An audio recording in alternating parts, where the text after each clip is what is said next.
lempang nangtung hes diuk ngaji nundutan nyawa dikulis saya sih ada kanun nundutan nyawan di mana nundutan di belah kulon deket lawang nundutan didinya ya ngopi mangges padahal dikulis saya ali apalin Gusti Allah nangtung diuk nyawan ngedeng dia nyawan dedengian nyawan rencana nyawan hirupna baisahna perekonomian perpolitikan pergaulan anak kemudian tingkah laku pagawean jeung sajabana ieu maka ieu wa anallaha bikulli syai kul adat sur kulli syai isim nakirah kulli jeung nakirah luar biasa umumna lu teu kanyahoan mandak waliullah mah geus cukup sakieu ge aing mah kanyahoan keur di mana bae geus sugan minta tolong ka manusia teu jangan geus kanyahoan aing teu kasupkeun kana kulli syai Allah teh alim ka aing teh geus hiji ayat asal nyulusup ke jero hate dibandingkeun jeung sakabeh ayat talar tapi nyana korupsi terus bae maning hiji ayat tapi nyulusup ke jero dada ke jero jantung sehingga boga rasa asa didelekeun ku Allah asa didengekeun ku Allah asa beberengan ku Allah asa dikanyahokeun ku Allah cukup hiji ayat geus kuari mah urang asal geus datang ka imam Allah nyahoeun ye ka aing datang tas ngaji sendal pahili nyahoeun ye Allah ya kamana ya kuduna nyahoeun aju ngahaja apa henteu nyahoeun Allah ge rada ngahaja saya di dadedelegeun bae sendal kulit aing moal sendal jepit lah teu kanyahoeun ieu Allah mah horeng nyahoeun rencana ti awal aya rangda urang Cikupat teh ka mana eta nu bahenol teh ngaji teh perencanaan yang neuleureang teh susuna doang gede teh budak kanyahoan Gusti Allah bikulli syai'in alim sing hade jasa sing hade aduh masyaallah nu mentak mulus jeung teu mulusna murni jeung teu murnina ikhlas jeung teu ikhlasna kanyahoan ku Gusti Allah ku ieu ayat wa annallaha bikulli syai'in alim isin ka Allah mun urang ngaji teu ikhlas isin ka Allah mun salat teu ikhlas isin ka Allah mun haji teu ikhlas isin ka Allah mun sedekah teu ikhlas lantaran kadeleungna secara zahir mah kos kieu bae tapi jero hate kadeleung ku Gusti Allah innallaha la yanzuru ila suwarikum walakin yanzuru ila qulubikum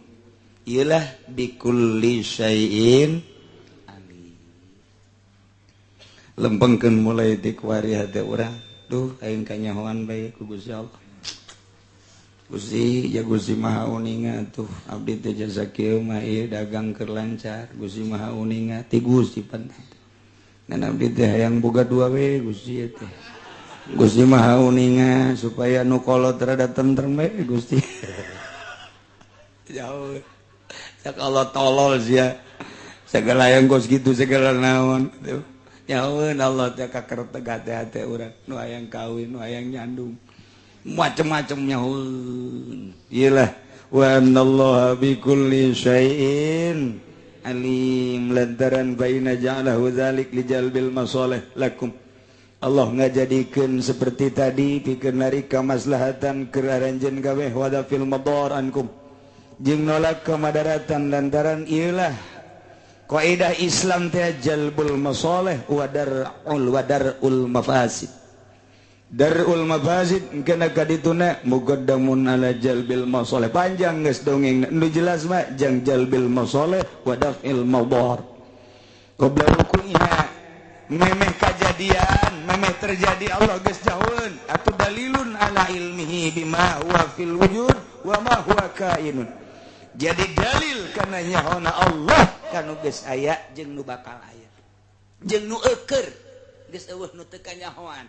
urang diciptakeun ku Gusti Allah geus kanyahoan ku Gusti Allah model kuarina de atuh kuari didelekeun diurus ku Gusti Allah urang teu nyaho bakal maot ira Allah mah geus nyahoeun sia sakitu poe deui sia sakitu bulan deui sia sakitu taun deui bakal diasupkeun ka jero kuburan ku aing geus nyahoeun Allah mah mantep kula kitu ningali keistimewaan hiji beta Ki Astari mana kana Ki Astari kresek cakung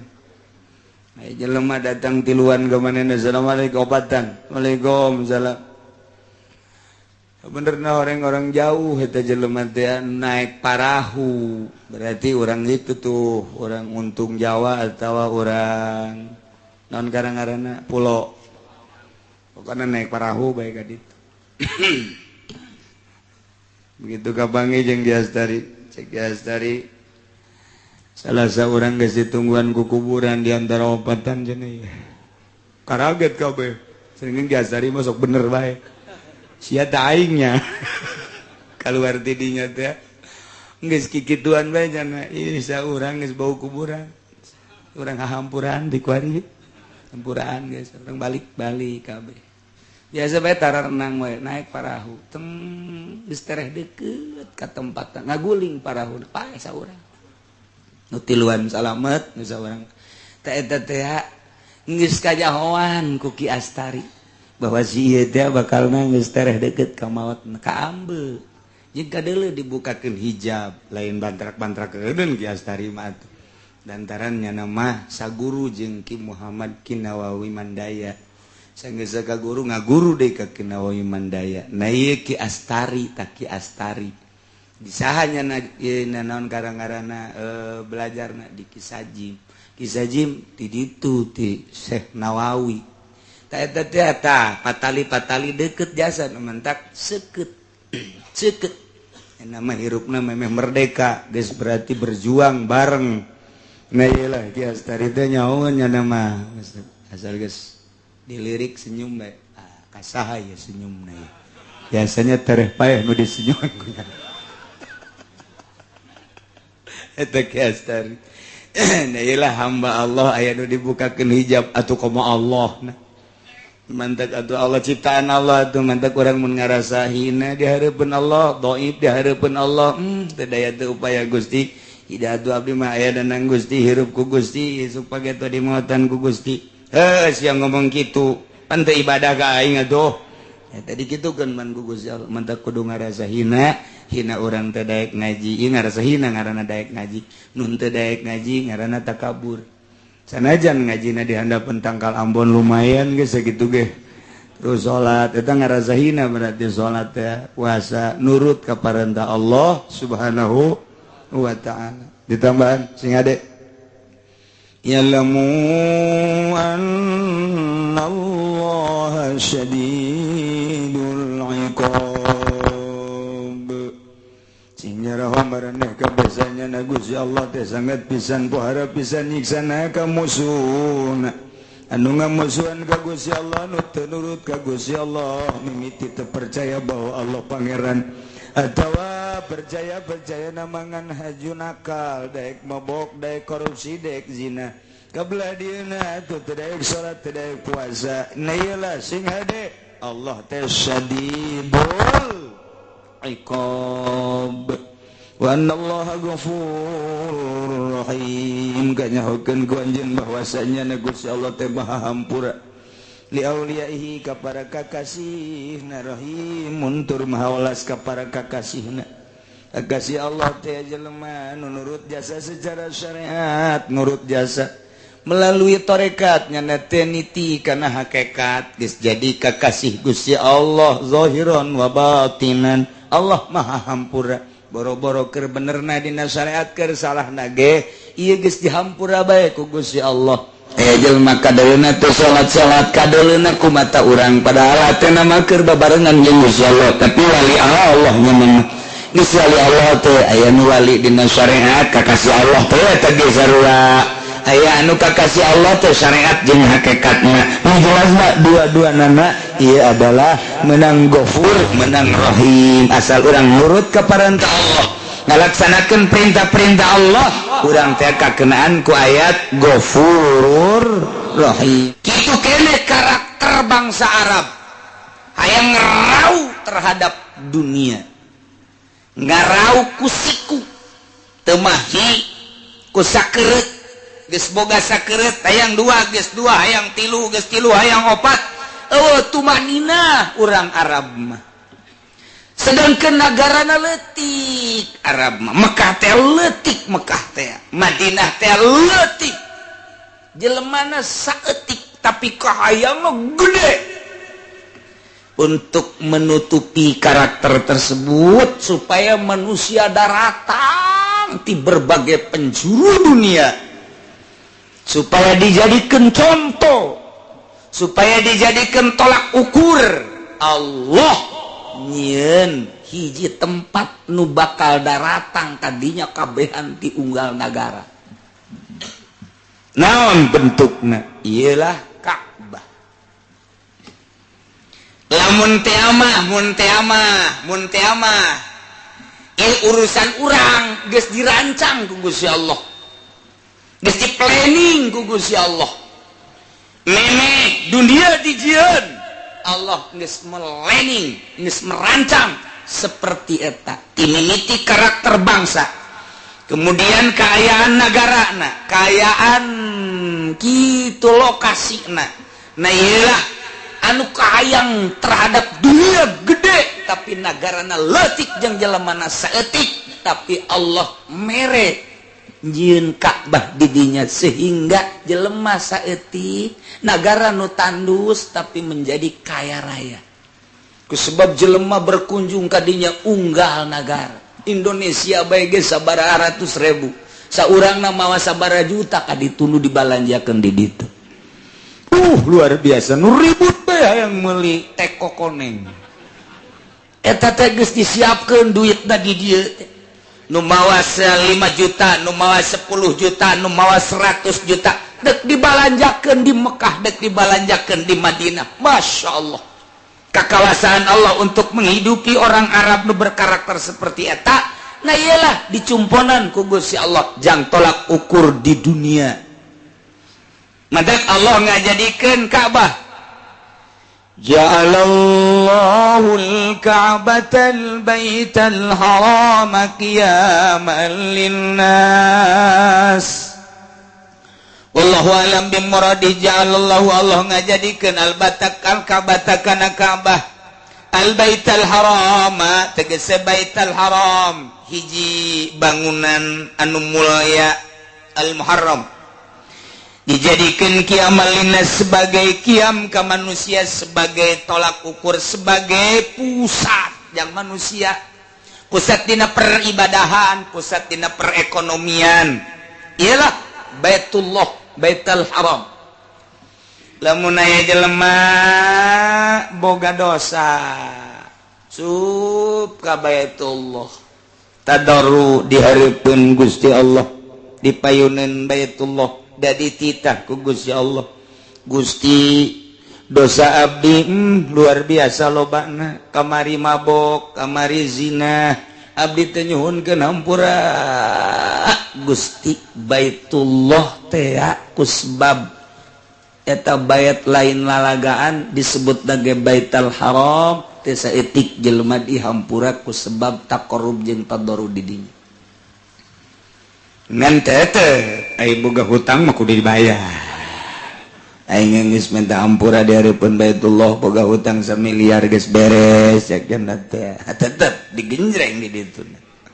Urusan kemanusiaan mah termasuk zina.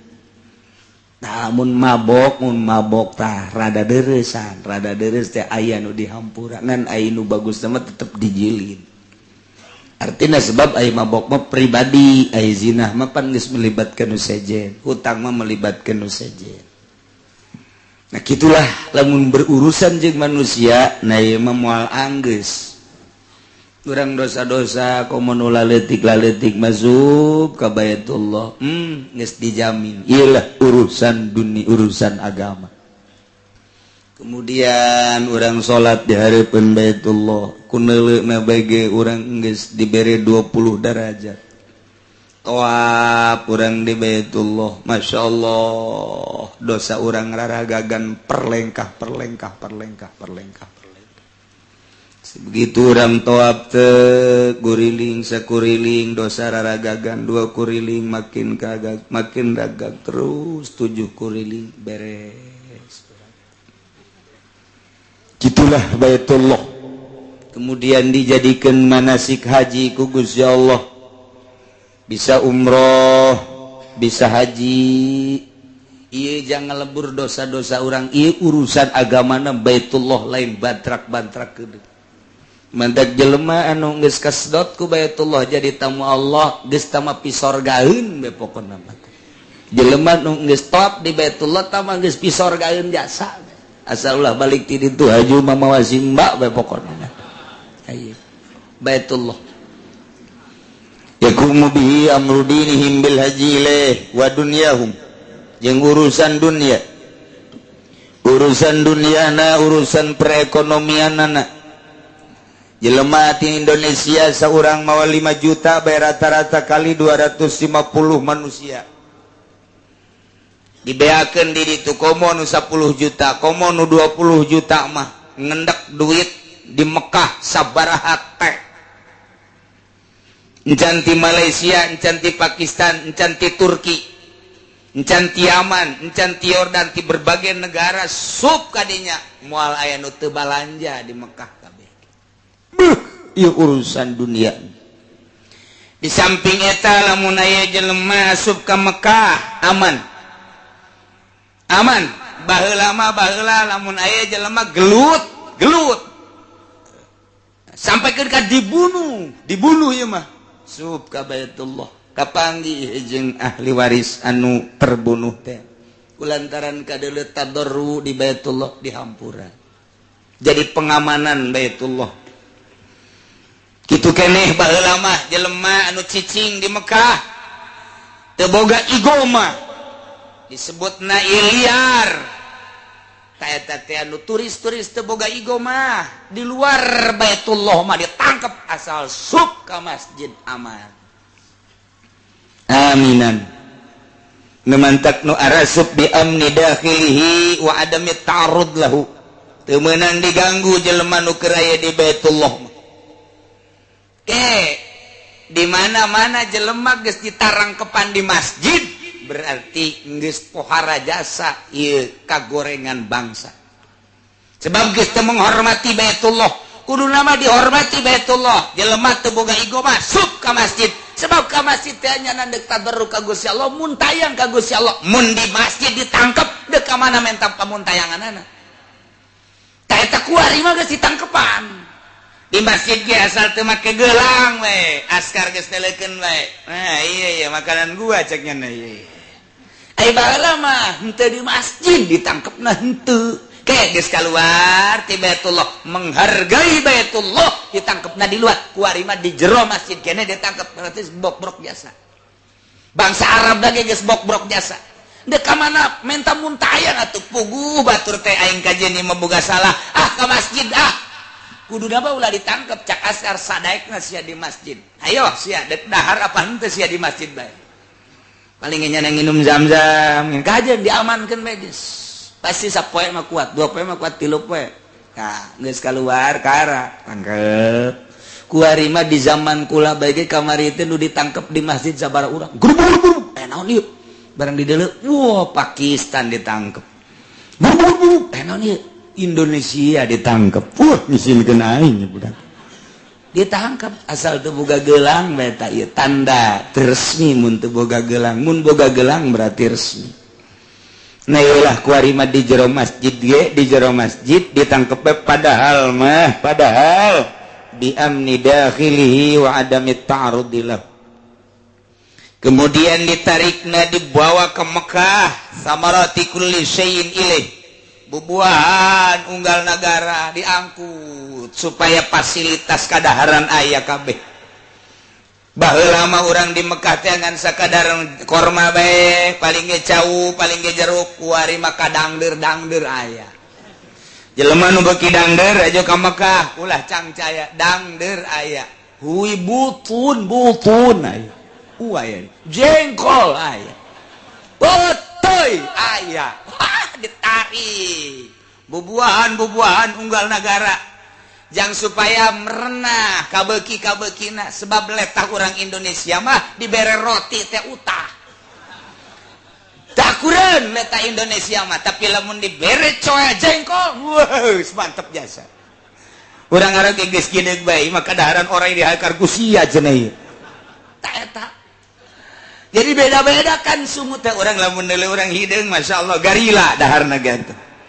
lantarannya nama dicampur sangu naga sangu lain beas urang beas diri itu bae nu bualal daya sakin rasa campur jeung cuka di saosan dahar tengah jalan urang neulekeun nyana Masya Allah eta geus kos kitu bae kadaharan ari urang Pakistan jeung urang India mah lain empleng gede di suhun sugan teh manaon hareng jang dahar dicoel punyana dahar naga set jeung aya parantina nyoba-nyoba urang dicoel utah ieu bangsa-bangsa teh beda-beda tuh urang Amerika urang barat ya roti daharna teh masyaallah mantak geus indek ulin ka ditu di dieu beukikeun heula ka roti di ditu sangu kula ge hese neangan sangu di ditu di mana di ditu eta sa daerah sanagara nah kuari ditarik dibawa ke Mekah bubuhan geus puguh nu aya di ditu nu aya unggal nagara ge aya mun urang ka ditu ka pasar bubuhan buah anu urang teu nyaho ge loba di ditu sebab ditarik ieulah kiamal linnas peribadahanana silahkan menghadap Baitullah perekonomianana silahkan menghadap Baitullah bahkan aya jelema ngahaja bae dek dagang ke Mekah lain dek ibadah masalah nu ulah ge campuran aing mah ka ditu dek ibadah ongkoh dek dagang ongkoh masalah ngan mal berkah engkena teu berkah takos kitu teu berkah coba deuleu pemimpin haji anu memang ngahaja dek neangan dunia bari mimpin haji bari neangan dunia bukti teu kudu dicaritakeun hiji-hijina jelema anggeus hirup keneh beak ludes mun kukula dicaritakeun haji patah pangsugihna boga hotel di Bogor di Bandung haji patah nya nama ngeberangkatkeun turis sakapal jamaah haji sakapal geus teu mahi dina kalkulator hartana kuari ludes tinggal 5 doang kemudian nu awewe teh nu awewe lah geus luar biasa terus nu urang nyaho bae di urang geus sugi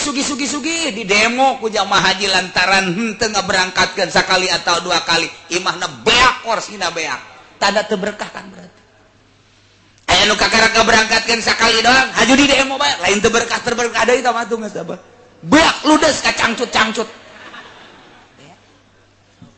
niatna teu meunang salah endek ka ditu dek dagang doang bagus aing mah ka ditu dek neangan duit deh insyaallah mulai campur jeung ibadah dek neangan duit aing mah ka ditu nyeun aya nama paspor dek mana ka Mekah dek nanti dagang aing mah dek kuli dek dagang neangan dunia tok insyaallah menang masalah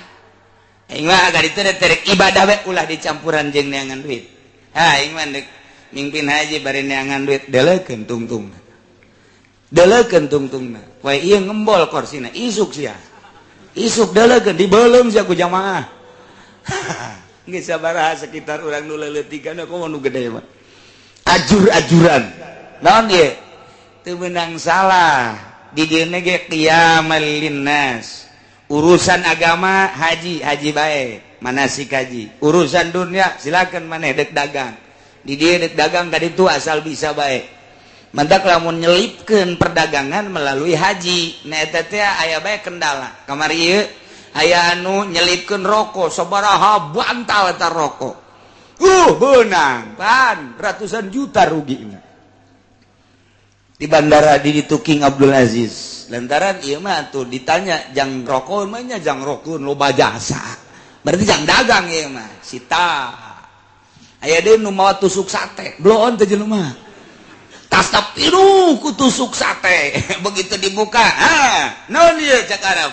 begitu ditanya dibuka tusuk sate isi jang naon ieu jang sate cek oh berarti dagang eta kos kitu bage hiceun ku urang Arab paling anu aman dititip-titipkeun urang boga jamaah 100 titipkeun di dieu kitu sapak jadi 100 pak mun rokok teh Atawa di dia 10.000 di itu terus mendek jualan tusuk sate teh pan di itu mah utang kalawi. Mantap mawa di Jawa utang kalawi. Di itu mah melak atuh hese teh jadi pantang kalawi di Arab mah. Nah, eta dibawa ka ditu bari ibadah haji, bari dagang, 3 tunggu bae kehancuranana. Mewahkeun imah, beli mobil, gedong, tunggu kehancuranana. Delekeun dicampur adukeun modal kos kitu. Enggeus. Tinggal kitu bae besi urang endek ibadah haji bae. Besi dagang, aing mah dagang ka ditu. Ya ibadah mah tetep ieu terus ngan niatna aing mah dagang bae ka ditu. Sok asal cicing ditu dagang sugih. Beneran ieu mah lain lalagaan. Duit ambalaya di ditu mah. Urang ngalalaga batu cincin bae ka jamaah haji. Meulina urang di dieu keneh. Menang meuli di Sukabumi pipirusan. Aya bae urang Kendal, virus asli. Asli mah tuh ngabohong saeutik lah masalah lah pokona. Dibeli, diborong. Ieu jamrut, mudah-mudahan mah jamrut Cikotok. Jamrut ieu India ieu jamrut. Jual. Weh pokona mah naon bae eueuh nu teu beak di Mekah mah. Eueuh nu teu beak, bahkan ka jengkol-jengkol beak. Dangder aya jelema muringis bae aki-aki kunaon ki ya aduh cenah aya ngadahar dangder jasa aya teh aduh kos nu nyiram bae si aki coba kene angan heula ternyata dangder loba jasa bareng dibawakeun teh ka dieu aya cenah melak di mana di Masia di itu di lembur dibawa ka dieu jauh amat ti dangder meureun naik kapalnya atuh Masya Allah isukna hayang hui aya dangder aya, hui aya, jengkol aya, peteuy aya, toge aya toge. Toge di pasar ku ari aya. Jadi urang asup ka pasar Arab teh sarua jeung ka pasar Kemis. Sarua ge sagala aya bae bubuhan-bubuhan urang teh aya. Masyaallah ieulah qiyamalin nas. Tuh ya Allah ya Rabbi. Ja'alal Ka'batal Baital Haram qiyamal linnas. Geus karasa ku urang kabehan tadarru di hareupeun Baitullah kiamal linnas Baitullah teh Baitul Haram teh perekonomian anu luar biasa urang Arab boboga warung leutik ge keuntunganna lantaran teu pernah nu meuli nu manteknya nama teh sieun waktu salat tutup lantaran nu meuli kita salat loba bae susur ge susur ditipu ku nya padahal mah tangkal lambo dibeli bae dibeli bae eueuh bae jamaah nu teu mawa susur loba sa Indonesia mawa hiji mawa 10 beta susur mawa 10 kali 250 manusia geus sabaraha encan anu kat Malaysia ka Thailand ka Singapura dan lain sebagainya susur bae geus sabaraha miliareun susur bae geus encan tasbih aduh mah tasbih mati mimiti tasbih kaoka datang ka kakak waka datang ke tasbih plastik buaya kabeh di Arab teh diangkut ke negara lain ya Allah ya Rabbi kiamal linnas geus dijelaskeun ku Gusti Allah urang Arab mah nu mantak gara rendut beuteungna cara ricing bae nu ngadagangkeun orang Malaysia orang Indonesia urang-urang mah ieu dengan sakadar jadi hadam-hadam di toko emas di toko dan lain sebagainya pakaian urang Arab mah sausim bae sausim geus kudu kabeli mobil mewah encan 2 usim sabar kuari mah eueureun mah gading eueureun kuari mah beres haji umroh dibuka lebar-lebar eueureun sarua aja jeung musim haji kiamal linnas masyaallah kakara kapanggih ku urang ayatna ieu horenganan mantak lamun hayang sugih pindah ka Mekah dagangna di ditu bae di Mekah bae di dengan baheula mah bisa mantak Syekh Nawawi luar biasa ngahadam jabat dibere ku raja jaba meuli nyana di itu jaba baheula mah meunang meuli mantak begitu kamari dibuka ye pertanahan dek pelebaran Masjidil Haram nah eta teh aya ngaran Nawawi Tanara aya tanah di Mekah ngaran Nawawi Tanara masyaallah dibuka orang Arab masih kena jujur coba Nawawina tahun sabaraha mautna tahun sekian berarti aya ya keluargana kamari diaruruskeun munang sabaraha meureun teh aya ngaran Nawawi Tanara Al-Bantani nah ieu luar biasa baheula mah teu bisa meuli kuari mah teu bisa tah eta aya deui ngaran Samsudin. Nah sing ada besi anu ngaran Samsudin usul gara ka ditu sarua Samsudin Kronjo. Aya pelebaran Masjidil Haram aya tanah ngaran Samsudin Kronjo. Tapi si aya Samsudin urang Kronjo bakal ditu ka Mekah.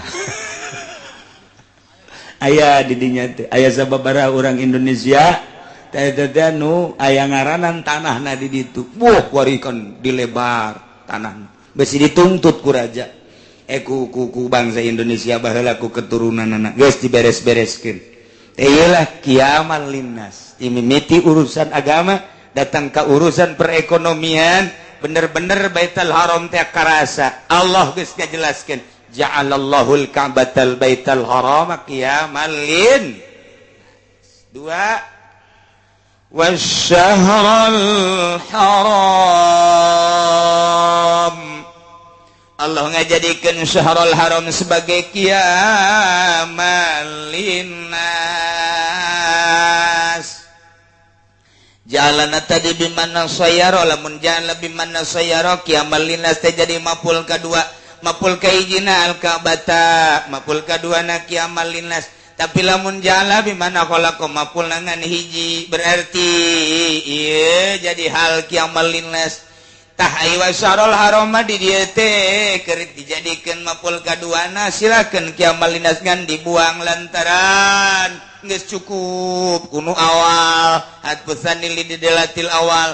Berarti sarua jeung ja'alallahu syahrul haram qiyamal linnas. Allah ngajadikeun kana bulan haram. Maksud haram ti bimanal asyurul haram opat ieu teh sebagai qiyamal linnas. Hiji bulan Dzulqa'dah, 2 bulan Dzulhijjah, 3 bulan Muharram, 4 bulan Rajab. Eta teh ngaranna asyurul hurum. Eta teh teu meunang ngayakeun peperangan. Karakter urang Arab anu biasa peperangan resep perang bae lantaran nyana teh ingin meluaskeun ieu denah-denahna. Di urang mah meureun zaman kerajaan-kerajaan kamari.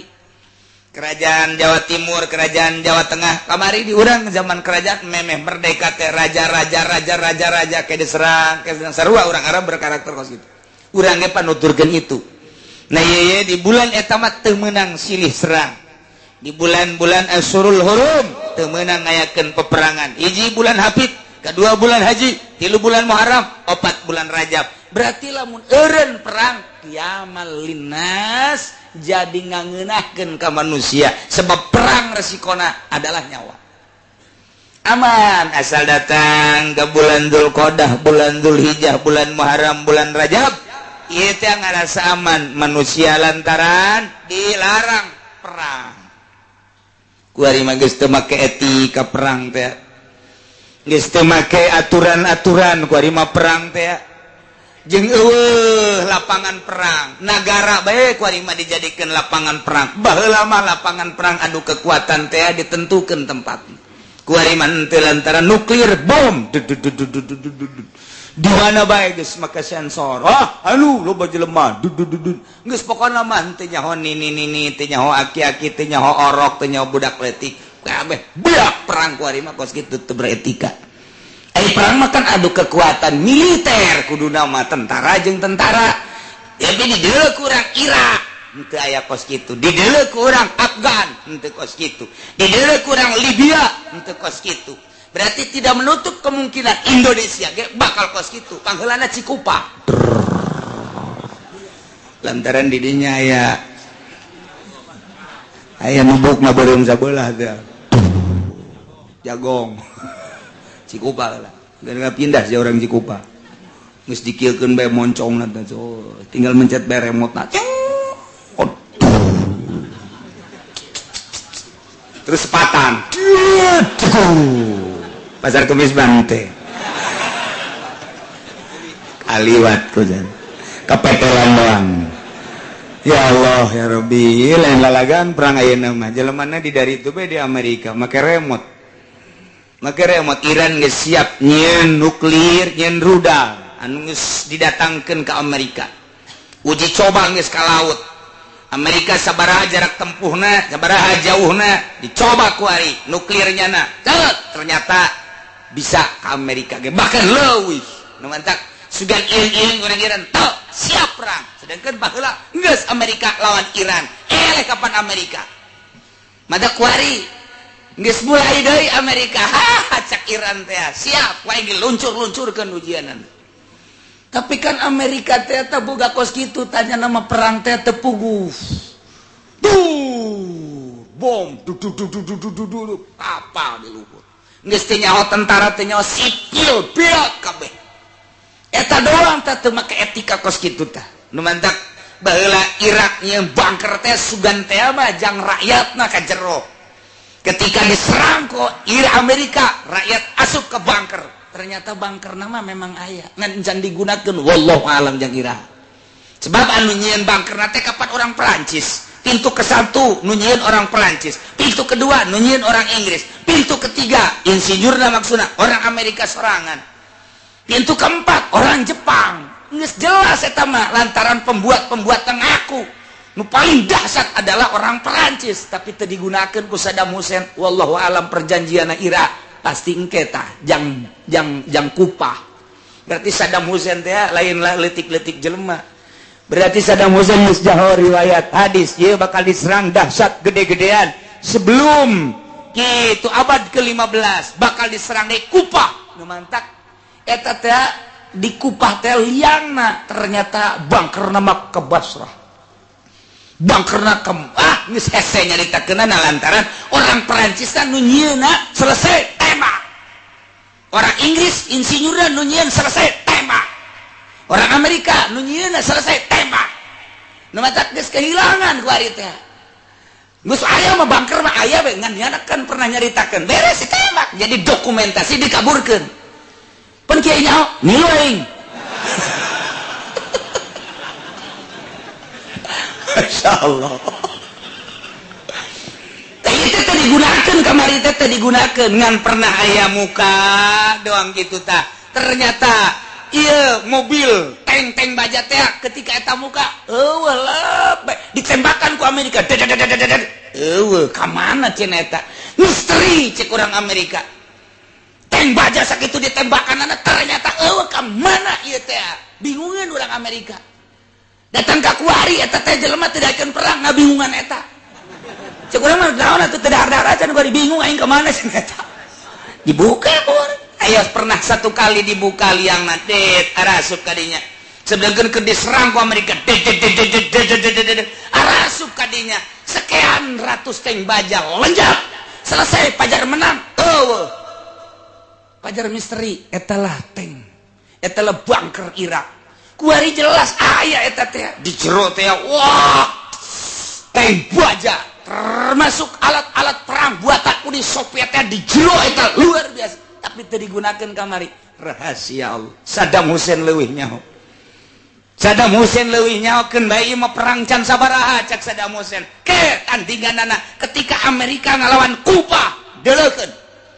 dibuat inting-intingan ujian Amerika cak Saddam Hussein aing pae kajen sabilillah deuleukeun ke Irak mah negara 1001 malam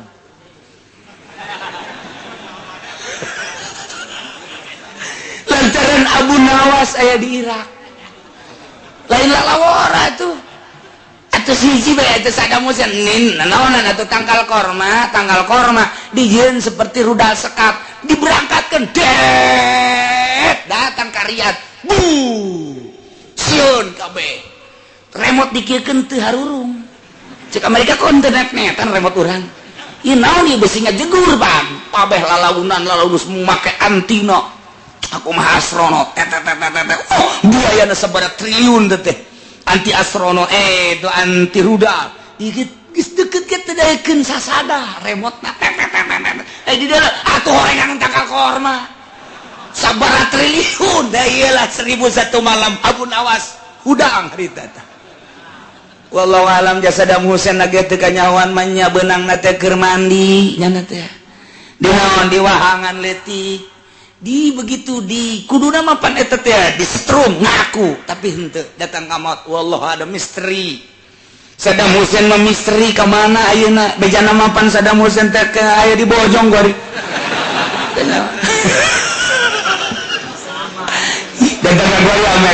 Amerika itu ngejelaskan Saddam Hussein apa lain sebab ketika benang nu beungeut Saddam urang ge nyaho ketika Saddam Hussein disorot aya 10 model Saddam percis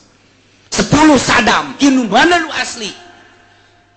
asli ya nu benang teh nyaho nu asli naon teu begitu di setrum teu daekeun ngaku lain meureunana wallahu alam datang ka kuari nah ieu lah lalakona lain lalagaan ieu bakal diserang Iran dileukeun geus mulai memanas teh Iran sugan aya sieun teh kami diciptakan oleh Allah untuk perang cek Iran jangan pun manusianya debu-debu di Iran adalah untuk melawan musuh-musuh Allah eta bahasa geus teu mundur saeutik-eutik aca kos jawara ulah bae nyebutkeun sieun lamun aya anak jawara dek gelut nyebutkeun sieun memeh ku musuh ku bapana heula paeh sia anak jawara sia nyebut sieun goblok sia teu meunang anak jawara nyebut sieun teu meunang gelut ada sia geus dididik ku aing lamun geus rentet bae geus ulah tarung dibebaskeun sia ku aing anak jawara teh kos kitu nah iyalah Syahrul haram qiyamal linnas nomor katiluna wal hadiah wal qalaidal qiyamal linnas hadiah-hadiah baheula teh lamun endek ngayakeun taqarrub jeung tadarru urang Arab ieu ontana teh dimerekan sebagai hadiah geus dikencarkeun ge ieu teu diganggu lantaran karesepna urang ditu memburu lantaran geus aya tanda bahwa ieu teh onta hadiah maka diamankeun wal qalaid jeung hewan-hewan anu di kongkorongan lantaran ketika geus di kongkorongan berarti ieu teh edek dipake taqarrub di Baitullah hadiyu jeung qalaid baik kuari nu ngajadikeun dam maupun memang semata-mata jang taqarrub dumados ka Gusti Allah ieu merupakan qiyamal linnas pusat perhatian, pusat perekonomian, pusat kehidupan, pusat segala rupa. Ialah opat hiji Baitullah eta Baitul Haram sebagai qiyamal linnas, urusan dunia jeung urusan akhirat. 2 Syahrul Haram, ieu termasuk qiyamal linnas. 3 hadiyu termasuk qiyamal linnas. Nomor 4 qalaid, ieu adalah qiyamal linnas. Dzalika lita'lamu annallaha ya'lamu ma fis samawati wa ma fil ardh. Dzalika tah Allah ngajadikeun model kos kitu opat rupa teh terhadap Baitullah lita'lamu supaya anjeun nyaraho bahwa annallaha ya'lamu sanyana Gusti Allah maha uninga ma fis samawati wa ma fil ardh naon aya di langit jeung naon aya di bumi. Santos lantaran eta dijadikeun aku Gusti Allah teh ngajadikeun kamangpaatan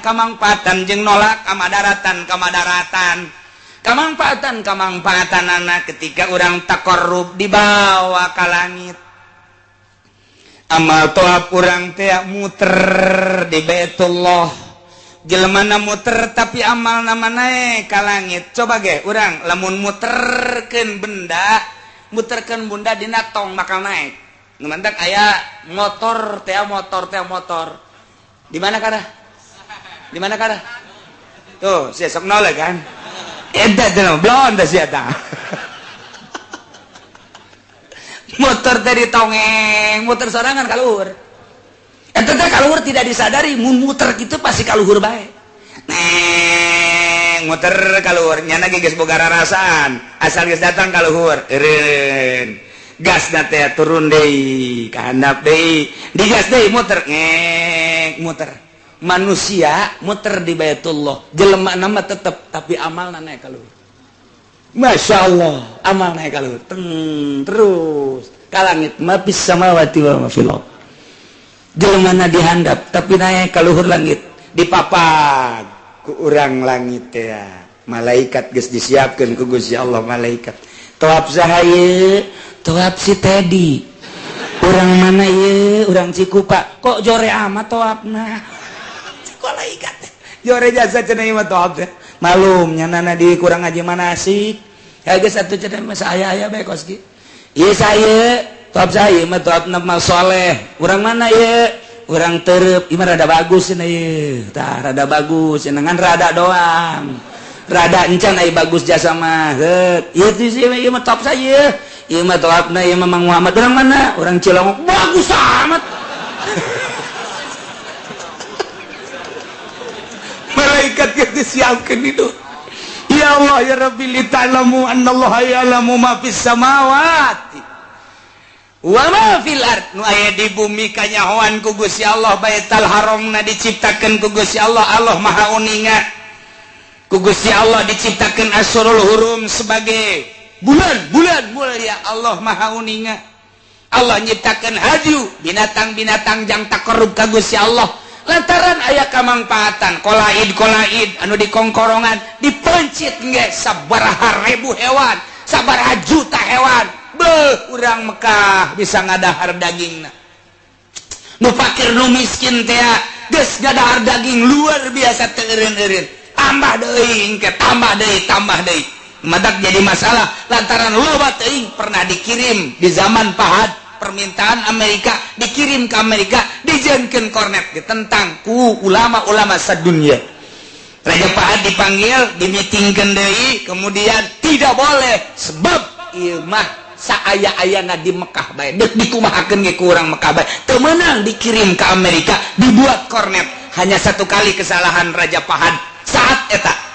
madak salah minta hampura Raja Pahad ge malikeun deui kuari mah teu dikirim ke Amerika teu dikirim ke Belanda khusus jang urang Mekah bae sabaraha juta hewan ialah kemanfaatan anu luar biasa li ta'lamu annallaha ya'lamu ma fis samawati wa ma fil ard urusan agamana deus melalui Baitullah Allah Maha Uninga urang manusia kumaha ngagaweanana diterima ku urang langit Allah Maha Uninga duit da sia menang ti mana Allah Maha Uninga lantaran Allah teh anu dunia leutik yakbidullahu leutik jelema ka Mekah lelempangan ngajual sawah bener henteu ngajualna didelekeun ku Gusti Allah jelema yang ke Mekah jasa rebut kakana ka Madinah didelekeun ku Gusti Allah heuh naonan sia menghadap ka ieu rebut segala rupa jelema nu ka Mekah baik kemudian rebut nyana teu korupsi dan naonan sia menghadap ka ieu maka jeung maling segala rupa didelekeun ku Gusti Allah teh ya'lamu ma fis samawati wa ma fil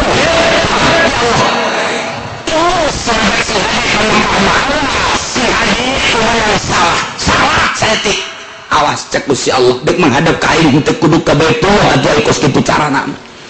jadi ditu ka aing nyembahna di dieu ge ka aing make perjalanan nu bagus atuh ngan paling bahaya jelema cinta ka Baitullah mempersiapkeun hayang deus ka Baitullah kemudian dilarang bakalna di akhirat tu pangheulana digenjreng ku malaikat jelema nu ngahalangan jelema nu cinta ka Baitullah nu berangkat ka Baitullah geus cinta jasa ka Baitullah dihalangan tah nu ngahalangan anu pangheulana dikerekeb ku zabaniyah lantaran jelema geus deus ka Gusti Allah deus ka Baitullah geus mempersiapkeun diri segala rupana geus rela ninggalkeun nagarana tapi dihalangan nu ngahalangan ieu nu bakal heula dibebes-bebesun ka neraka jahanam cingade lah Malika namu Allah menjadikan seperti apa separuhnya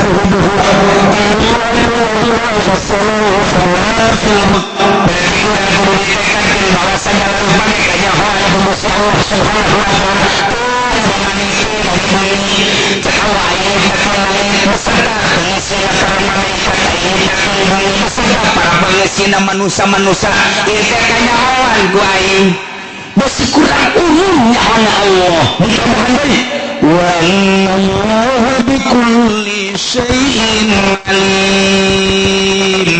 biasanya nyana Gusti Allah teh nyawan pisan bikulli syai'in alimun maha uninga bikulli syai' aya tadi marada khusus lantaran ya'lamu ma fis samawati wa ma fil ard begitu didatangkeun wa innallaha bikulli syai'in alim pertama nyaho lantaran wujudna nyaho ka langit jeung pangesina lantaran aya kabumi jeung pangeusina lantaran aya Allah nyiptakeun atuh aya jadi ciptakeun ku Gusti Allah anu diciptakeun ku Gusti Allah aya atuh kadeulean ku Gusti Allah kanyahoan ku Gusti Allah besi kurang jelas dijelaskeun deui bahwa kanyahoan Allah teh alimun bikulli syai'in seluruh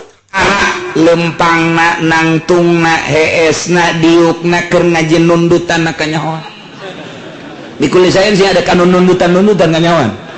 di mana cenah kieu teh nundutan di belah kulon deket lawang nundutan di dinya aya teh ngopi manggeus padahal mah bikulli syai'in alim apaleun Gusti Allah nangtungna ka diukna nyahueun ngedengna dieu nyahueun dedengeanna nyahueun rencana-rencanana nyahueun hirupna baisahna perekonomianna perpolitikanana pergaulanana kemudian tingkah lakuna pagawean jeung sajabana ieu maka ieu wa anallaha bikulli syai' kul adat sur kulli syai' isim nakirah kulli jeung nakirah luar biasa umumna lu teu kanyahoan mantak waliullah mah geus cukup sakieu ge aing mah kanyahoan keur di mana bae ge sugan deuk minta tolong ka manusia teu jangan geus kanyahoan aing teu kasupkeun kana kulli syai' Allah teh maha alim ka aing teh geus hiji bae hiji ayat asal nyulusup ke jero hate dibandingkeun jeung sakabeh ayat talar tapi nyana korupsi terus bae maning hiji ayat tapi nyulusup ke jero dada ke jero jantung sehingga boga rasa asa didelekeun ku Allah asa didengekeun ku Allah asa beberengan ku Allah asa dikanyahokeun ku Allah cukup hiji ayat geus kuari mah urang asal geus datang ka imam Allah nyahoeun ye ka aing datang tas ngaji sendal pahili nyahoeun ye Allah ya kamana ya kuduna nyahoeun aju ngahaja apa henteu nyahoeun Allah ge rada ngahaja saya di kadedelegeun bae sendal kulit aing moal sendal jepit lah teu kanyahoan ieu Allah mah horeng nyahoeun rencana ti awal aya rangda urang Cikupat teh ka mana eta nu bahenol teh ngaji mengaji teh berencanana yang neuleureang teh susuna doang gede teh budak kanyahoan ku Gusti Allah bikulli syai'in alim sing hade jasa sing hade aduh masyaallah nu mentak mulus jeung teu mulusna murni jeung teu murnina ikhlas jeung teu ikhlasna kanyahoan ku Gusti Allah ku ieu ayat wa annallaha bikulli syai'in alim isin ka Allah mun urang ngaji teu ikhlas isin ka Allah mun salat teu ikhlas isin ka Allah mun haji teu ikhlas isin ka Allah mun sedekah teu ikhlas lantaran kadeuleuna secara zahir mah kos kieu bae tapi jero hate kadeuleuk ku Gusti Allah innallaha la yanzuru ila suwarikum walakin yanzuru ila qulubikum ialah bikulli syai'in alim lempengkeun mulai ti kuari hate urang duh aing kanyahoan bae ku Gusti Allah Gusti ya Gusti maha uninga tuh abdi teh jasa kieu mah ieu dagang keur lancar Gusti maha uninga ti Gusti pan dan abdi teh hayang boga dua we Gusti teh Gusti maha uninga supaya nu kolot rada tentrem bae Gusti jauh sak Allah tolol sia segala yang gos gitu segala naon tuh nyahoeun Allah teh kaker tega teh hate urang nu hayang kawin nu hayang nyandung macam-macam nyahoeun iyalah wa anallaha bikulli syai'in alim lantaran baina ja'alahu dzalik lijalbil masalih lakum Allah ngajadikeun seperti tadi pikeun narika maslahatan keur aranjeun gaweh wadafil madar ankum jeung nolak kemadaratan lantaran iyalah kaidah Islam teh jalbul masalih wa darul mafasid darul mafasid kana kadituna muqaddamun ala jalbil masalih panjang geus dongeng nu jelas mah jang jalbil masalih wa dafil madar qabla ruku'iha memeh kajadian memeh terjadi Allah geus jauheun atuh dalilun ala ilmihi bima huwa fil wujud wa ma huwa kainun jadi dalil kana nyahoana Allah kanu geus aya jeung nu bakal aya jeung nu eukeur geus eueuh nu teu kanyahoan urang diciptakeun ku Gusti Allah geus kanyahoan ku Gusti Allah model kuarina de atuh kuari didelekeun diurus ku Gusti Allah urang teu nyaho bakal maot ira Allah mah geus nyahoeun sia sakitu poe deui sia sakitu bulan deui sia sakitu taun deui bakal diasupkeun ka jero kuburan ku aing geus jahoan Allah mah mantep kula kitu ningali keistimewaan hiji beta Ki Astari mana kana Ki Astari kresek cakung jelema datang tiluan ke manehna assalamualaikum obatan waalaikum salam benerna orang-orang jauh eta jelema teh naik parahu berarti orang itu tuh orang untung Jawa atau orang naon ngaranna pulau pokoknya naik parahu bae ka ditu begitu kabangi jeung Ki Astari cek Ki Astari salah seorang geus ditungguan ku kuburan di antara opatan cenah karaget kabeh sering Ki Astari mah sok bener bae sia teh aingnya kaluar ti dinya teh geus kikituan bae cenah ieu saurang geus bau kuburan urang hahampuran di kuari hampuraan geus urang balik-balik kabeh biasa bae tara renang we naik parahu teng geus tereh deukeut ka tempatna ngaguling parahu pae saurang nu tiluan salamet nu saurang teh eta teh geus kajahoan ku Ki Astari bahwa si ieu teh bakalna geus tereh deukeut ka maot ka ambe jeung kadeuleu dibukakeun hijab lain bantrak-bantrakeun Ki Astari mah dantaran nyana mah saguru jeung Ki Muhammad Ki Nawawi Mandaya sanggeus ka guru ngaguru deui ka Ki Nawawi Mandaya na ieu Ki Astari tak Ki Astari di sahanya naon karang-karana belajarna di Kisajim di ditu ti Syekh Nawawi ta eta teh patali deukeut jasa mentak seukeut ceukeut nama hirupna memeh merdeka geus berarti berjuang bareng nah ieu lah Ki Astari teh nyahoan nya mah asal geus dilirik senyum bae kasaha ya senyumna ya biasanya tereh paeh nu disenyuman ku nya eta Ki Astari nah iyalah hamba Allah aya nu dibukakeun hijab atuh komo Allah nah mantak atuh Allah ciptaan Allah atuh mantak urang mun ngarasa hina di hareupeun Allah dhaif di hareupeun Allah teu daya teu upaya Gusti hidayah abdi mah aya danang Gusti hirup ku Gusti supaya teu dimotan ku Gusti siang ngomong kitu pan teu ibadah ka aing atuh tadi kitukeun man ku Gusti Allah mantak kudu ngarasa hina urang teu daek ngaji ieu ngarasa hina ngaranna daek ngaji nun teu daek ngaji ngaranna takabur sanajan ngajina di handapeun tangkal Ambon lumayan geus sakitu ge terus salat eta ngarasa hina berarti salat teh puasa nurut ka parentah Allah Subhanahu wa taala ditambahan sing ade ya'lamu annallaha syadidul iqab sing nyarah maraneh ka besanya na Gusti Allah teh sangat pisan pohara pisan nyiksana ka musuhna anu ngamusuhan ka Gusti Allah nu teu nurut ka Gusti Allah mimiti teu percaya bahwa Allah pangeran atawa percaya namangan haju nakal daek mabok daek korupsi daek zina kabelah dieuna atuh teu daek salat teu daek puasa na ieu lah sing hade Allah teh syadidul iqab wa annallaha ghafurur rahim kanyahokeun ku anjeun bahwasanya na Gusti Allah teh maha hampura li auliyaihi ka para kakasihna rahim muntur maha welas ka para kakasihna kakasih Allah teh jelema nu nurut jasa secara syariat nurut jasa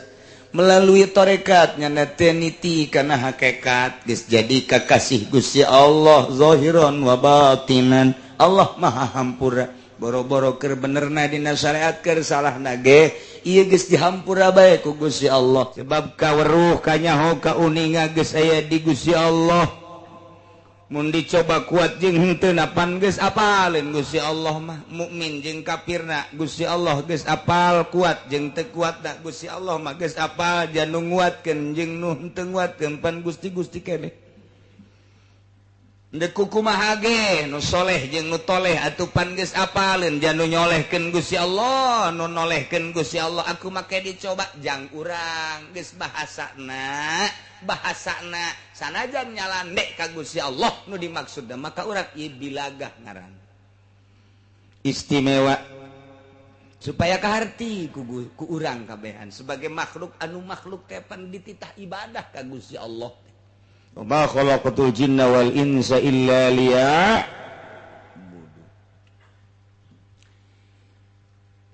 emang dek dicoba kumaha kitu ieu ku Gusti Allah.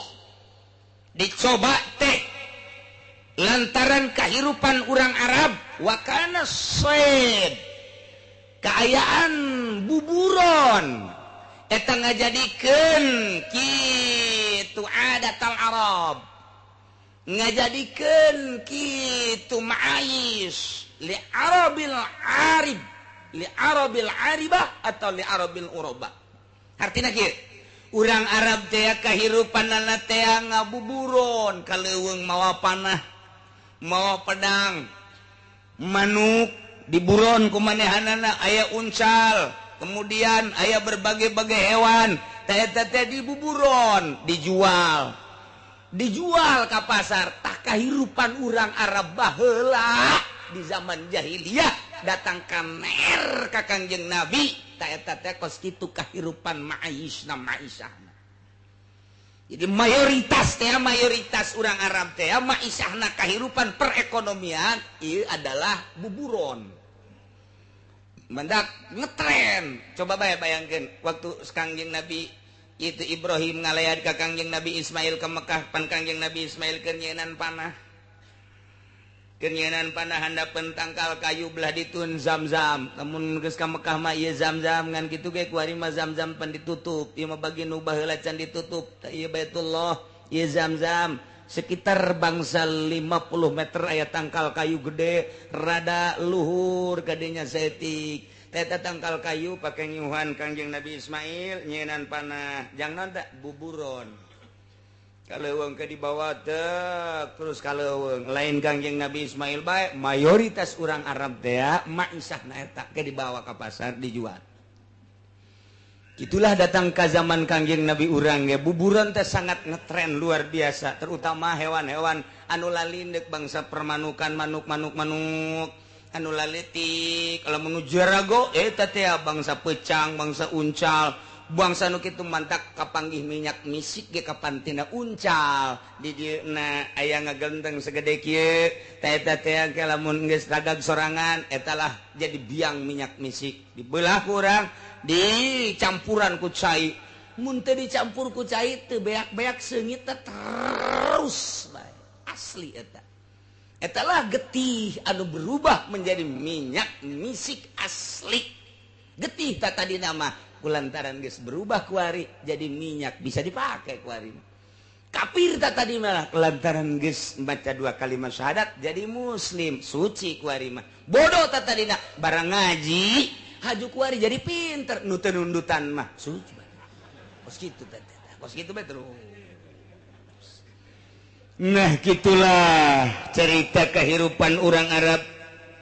setiap ayat kehidupan didinya pasti bakal dicoba ku Gusti Allah. Sakumaha Gusti Allah nyoba di zaman Bani Israel. Saat eta di umat Kangjeng Nabi Musa alaihi salam umatna dalam kehidupanana mencari maisahna perekonomianana perikanan. Mayoritas perikanan. Ka laut terus anu ka laut nu ngadagangkeun nu ngider etalah di zaman Kangjeng Nabi Musa adalah perikanan mantap eta aya bae di ku Gusti Allah rek dicoba mah awas ulah ngalalauk poe Sabtu dilarang sedangkan lauk teh poe Sabtu lobana di luar poe Sabtu mah rada kurang bahkan bisa disebutkan eueuh tapi lamun poe Sabtu Masya Allah kadeuleu ku mata sedangkan dilarang cek Gusti Allah bejakeun Musa Sabtu teu meunang ngalalauk kumaha eta aya nu kuat aya nu henteu deuk nyoba datang ka mana iman umat Kangjeng Nabi Musa ternyata 70% teu kuat hanya 30% anu kuat nuturkeun larangan eta aya nu ngahela Musa bejakeun ka Gusti Allah aing ngalalaukna mah kami moal poe Sabtu pasti ge Senin Salasa kan kami mandek nyeun kamalir be ti laut supaya lauk teh poe Sabtu ka ditu ka empang kami meunang tanda ulah poe Sabtu mah ulah nyieun kegiatan naon ibadah ka Gusti Allah. Sabtu teh ibadahna Yahudi. Sabtu mah ibadah, ulah aya kegiatan perekonomian, perpolitikan tetek cek Kangjeng Nabi Musa. Teu kuat teu. Tah di zaman Kangjeng Nabi urang, ieu adalah buburon sangat ketren. Maisahna teh dinya anu ngahirupkeun negara teh, negara Mekah, ngahirupkeun negara Madinah, manusia-manusiana teh buburon ka leuweung. Dilarang ku Gusti Allah waktu Kangjeng Nabi aya di Hudaybiyah. Untuk mencoba kekuatanana jeung dideuleu keimanan manusia. Datang ka manda sieuna ka Gusti Allah anu Maha Gaib. Coba turunlah ayat ieu. Ya ayyuhalladzina amanu la yabluwannakumullahu bisyai'. Eling-eling jelema anu arariman, mukminun mukminat, yakin jelas pasti la yabluwannakum Gusti Allah bakal nyoba ka aranjeun kabeh, bakal nguji. Dek di dalam mana nu kuat mana nu henteu kudu loba diujina teh kudu keur digeluti ku manusia saat eta ge hanya bisaim minasaid, hanya sakadar tina urusan buburon. Ieu teh ngabahasakeunana Gusti Allah bisain, make isim nakiro teh kapan maedahkeunana bisa kana umum kebelah dieuna mah, bisa maedahkeun kana tahkir, bisa maedahkeun kana hina, berarti ngabuburon teh usaha anu hina. Sanajan bisa ngahirupkeun dina perekonomian Mekah saat eta, tapi usaha eta teh termasuk usaha anu hina, ngan sakadar ngalah hewan, ngan sakadar ngalah kitu uncal jeung sajabana, kemudian dijual ku Gusti Allah teh dilarang lantaran eta perusahaan anu teu pati bagus nu hina. Geus kabahasakeunana ge make naon kitu ngaranna bisain.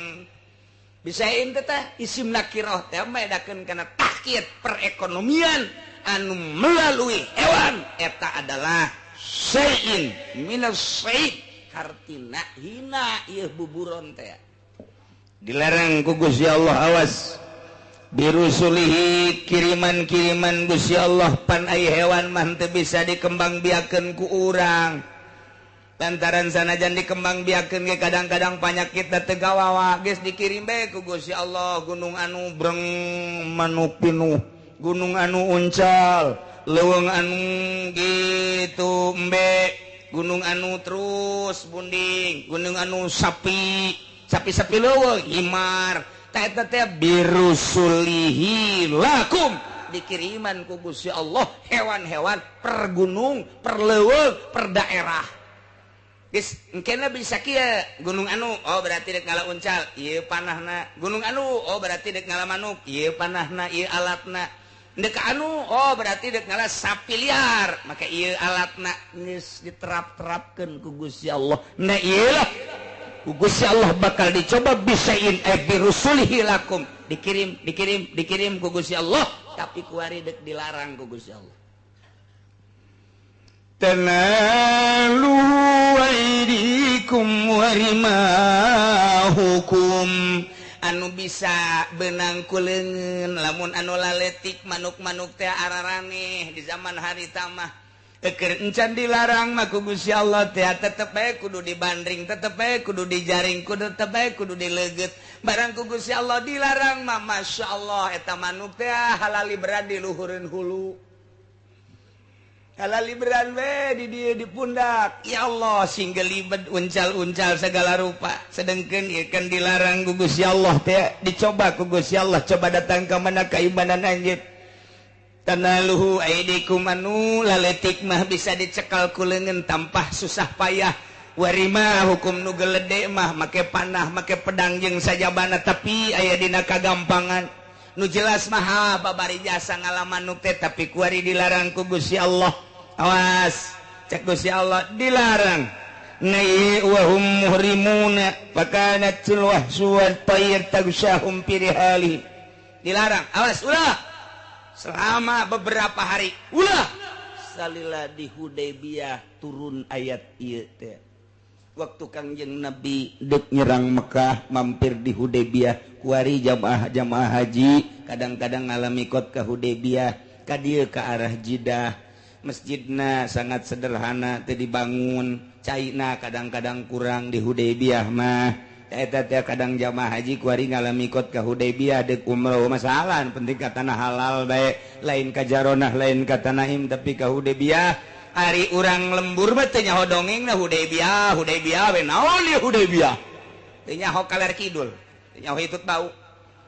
teh dongengna kos kitu tah ketika Kangjeng Nabi dek nyerang Mekah nah di dieu mampirlah di Hudaybiyah ta eta teh ta cicing di Hudaybiyah Kangjeng Nabi aya di dinya kuari tanda antara Mekah jeung Jeddah eta teh make tugu ieu tanah halal ka dieu ieu ka dieu tanah haram eta teh Hudaybiyah ngaranna masjidna teh dibangun baheula mah kuari geus rada dibangun ge can optimal tapi ya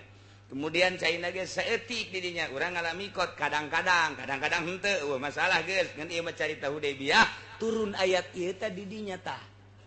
awas segenap kaum mukminin kaum muslimin mukminat muslimat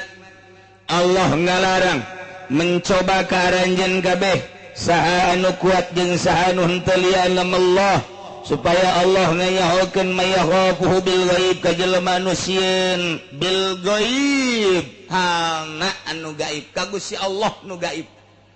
kan urang lamun teh mah dititah ku bupatihna aya kadeuleu ngajengleng jeung make aturan-aturanna sieun wajar lantaran kadeuleu ku mata mun gubernur nginstruksikeun kadeuleu kumata instruksina sieun mun dilarang kitu keneh lamun komandan di abri batalion aya aturan-aturanana mun menyalahi aturan sieun lantaran kadeuleu kumata kadenge ku celi komandanna galak jasa tilok seri-seri ajan kitu keneh di kepolisian atawa aturan-aturan di organisasi urang teh bisa sieun lantaran kadeuleu kuari mah urang diinstruksikeun ku Gusti Allah haram halal meunang henteu sunah makruh bari Allahna teu kadeuleu tah dek muji Allah teu kadeuleu nu ngainstruksikeun dek datang ka mana nurutna diuji ku Gusti Allah nu mentak di dieuna liyallamallahu ilma zuhurin cek Imam Jalal ya Allah mah geus apaleun ieu lialam Allah ngarah Gusti Allah teh apaleun ieu teh ilma naon ilma zuhurin berarti goyahna jang urang aya ilma zuhurin mah ya Gusti Allah Bapa geus apaleun nu mukmin jeung nu kafir atuh memang nang Gusti Allah atuh Allah Maha uninga anu ibadah jeung nu teu ibadah Allah teh kapan apaleun jangan Gusti Allah nu saleh jeung nu teu saleh nu toleh atuh apaleun jang nang Gusti Allah ieu sagala rupa boro-borona naon lahir urang jeung maut urang geus kajahoan ku Gusti Allah janang Allah ieu atuh make dicoba kuliah lama oh Imam Jalal saeutik mah di dieu make ilma zuhurin maksudna Allah dek nganyahokeun teh ilma zuhur supaya lahir ebreh ka manusia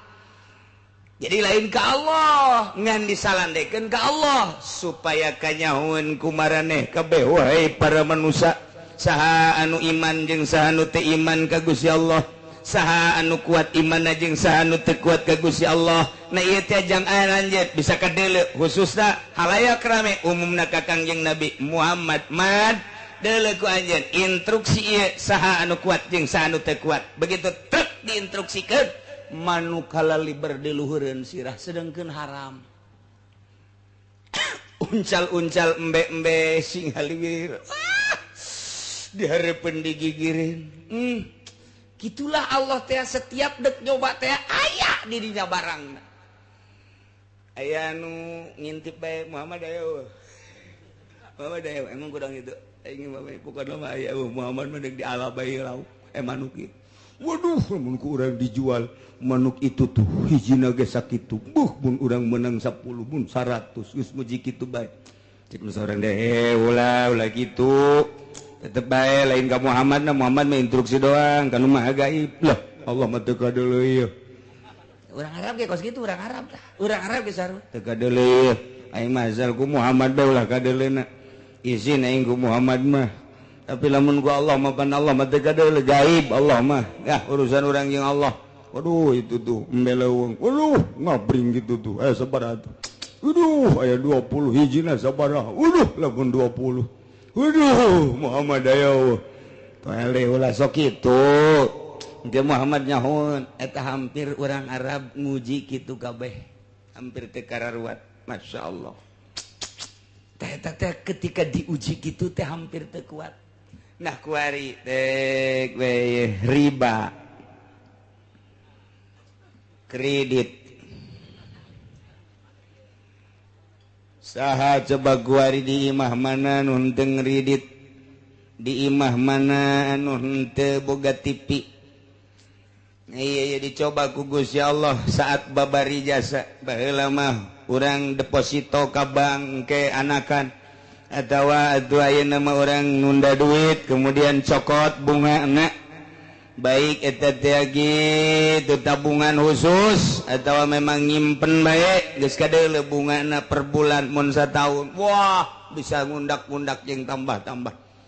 Warima urusan kredit, aduh beli motor cukup baik kamari mah 2 juta DP, kebelah dia 1 juta DP, kebelah dia 500 DP, per detik ieu 100.000 DP hutang, 100.000 ge hutang, dek kumaha deui coba. Mulai kuari diharam-haramkeun ku kiai nu kamari diharamkeun ya kiai na ge ngridit ye, kiai na ge sukut kuari, no comment. Istilah ngomong, kiai, kuman, itu ngeridit aram ada, cek kiai malam aram lah, tuh temu kumaha itu namanya, jangan anak ngeridit kijang kan. Kiai ada deposito si haram dan ada mengenai bayalah mah kiai itu dia haram tapi tepat lah, tuh kumaha orang baiknya nana sok diberepan ku bos, di kumaha beres nah, tak iya dicoba. Guys, lantaran haram ganti gua rima kurang gua rima ku daging make daging gua rima geus tasa bank padahal mah bank keneh koperasi bank daging bank dan lain sebagainya nu ngahuhuluanana kiai keneh bae. Masya Allah kamari multi nu ngahuluana di Jakarta di Bandung kiai berudeng deui. Ndek kumaha coba kabalinger teu ngaraji. Masya Allah sosok supi anu ditonton ku urang didengekeun ku urang udang-udang nage lain paranti salat ieu ngahalangan ieu tah ya ge sunah make udang-udang ge tamum eta teh apan dikaluhurkeun jang salat di luar salat mah teh sunah aya nama di luar salat jeung di jero salat make kos kitu bae ieu na kahalangan sujudna ka mana bego nyana kapan jadi kekentongna ngaji henteu sih nu sabenerna lamun nyana geus dipromosikeun di Jakarta kiai sakitu intelekna promosi multi level di aji atuh mantak naon coba di eta mah ti Yahudi ti Amerika kokocoranna ge mantak naon aya di takrib bae teu bisa dilaksanakeun ulah atuh atau urang atuh nyeun sekup urang gedekeun ku urang ulah ngagedekeun batur otakna diteuneun di dengkul. Lantaran ieu mah bang, ieu mah lain. Baca tuh, baca ku mata nu jelas. Besi dikerebekeun ka di neraka. Masya Allah. Nah, ieu kuari bang dicoba ku Gusti Allah. Ambalayah geus puguh bang ngajegir gedungna ti pakotaan. Kuari di kampung Ambalayah terus geus kredit. Nah ieu awas ya ayyuhalladzina amanu hai jelema nu ariman ka Gusti Allah rek laraki rek awawe la yabluwannakumullah yakin Allah bakal nguji ka aranjeun ka babisaiin ku kreditan tanaluhu anu bisa babari dicekel aidikum ku leungeun daratang sorangan kredit teh ka imah dek ngeredit mobil datang dek ngeredit motor datang diangsong-angsongkeun ka imah komo ai gincu mata madu geus das warima hukum nu galal de mah urang kudu lempang ka ditu tapi tetep bae babari ieu dilarang ku Gusti Allah li alam Allah ngara Allah nyahoeun mayaqafu bil gaib ka jelema anu sieun ka Gusti Allah secara gaib sieun teh ka Gusti Allah Allah teh Allah teh kadeu kurang tapi Allah innallaha ma'ana neuleukeun ka urang saha coba mayakhafuhu bil ghaib nu sieun ka Allah begitu datang angsongan kredit dan garang inget ke Allah Allah neleken riba ya kajian kuku mage ente abdi mau mual ngeridit mual abdi mau mual kadele tegerna iman di jero dada tawaran deui ieu mah kredit tapi murah bungana teh 1% nanti 10% acan ieu mah lah ngan 2% doang ngan rada relay rada panjang nah ieu mah DP na ge cukup 100 moal aing mah geus boga meuli cash bae moal aing mah kadeuleut tegerna Waalaikumsalam bagi Mbak belum ada motor ya di sini iya belum ada ini ya udah saya bawain deh mau pengen motor apa nggak punya uang gampang uang mah udah tiap bulan aja ya kecil anu oge nya 3 tahun udah ini mah tuh ya udah bawain satu dah tuh iya teh kan geus leutik ya tah leutik iman di hate jelema eta leutik iman di dadana pagi aduh pagi sibuk ya suka kemana aja ya kadang-kadang atuh undangan muludan aja kalau nggak punya kendaraan sulit Kiai iya emang udah saya bawain aja di sini mau Avanza ada mau Kijang juga ada mau apa juga ada udah yang penting berapa itu udah gampang sama saya mah yang penting mah ada KTP sama itu aja surat keluarga udah gampang dah aduh itu ya udah bawain satu Kiai Blon kos gitu tah. Mana nu teger Kiai coba keluar. Dimandak ngomong na puluh ya boleh ye. Ayo ngomongnya nager ieu mah cenah loba ieu santai nu ngaraji kuari mah jauh. Atuh bongan sia diacak-acak ku sorangan. Bongan sia atuh teu make ilmu. Boro-boro batur rek ngaji sia ge teu make ilmu. Keur ieu mah cenah ja iya alhamdulillah nu batur ngaji 20 30 mah datang ke 70 aya kuari waktu sia teh aja di tim sukses. Segala naik ke panggung segala naon ya emang kos gitu temenang atuh lain bagian sia emang ngariung kuduna lain ngadoa bari cerik di luhureun panggung ngadoakeun kos karar itu ye suka teman teh jadi mamalah atuh pan sia ge lamun teu dibere duit mambung kan ngadoa oh sih kan itu banyakit dibawa kunyana hayang dituturkeun ku santri moal bisa atuh ilmu Allah mah teu bisa pakai lalagaan kajeng teuing urang muka pondok pesantren niat ibadah dek nungtun santri aing mah keuna nyahoeun ka Gusti Allah belah dieuna keuna bisaeun maca kitab kabelah dituna keuna nyahoeun ka Gusti Allah abah ibadahna mantep niatan di jero hatena modal kos kitu aju prek bae kiaina sabulan sakali ngajina dituturkeun wae ngaji mah kos kitu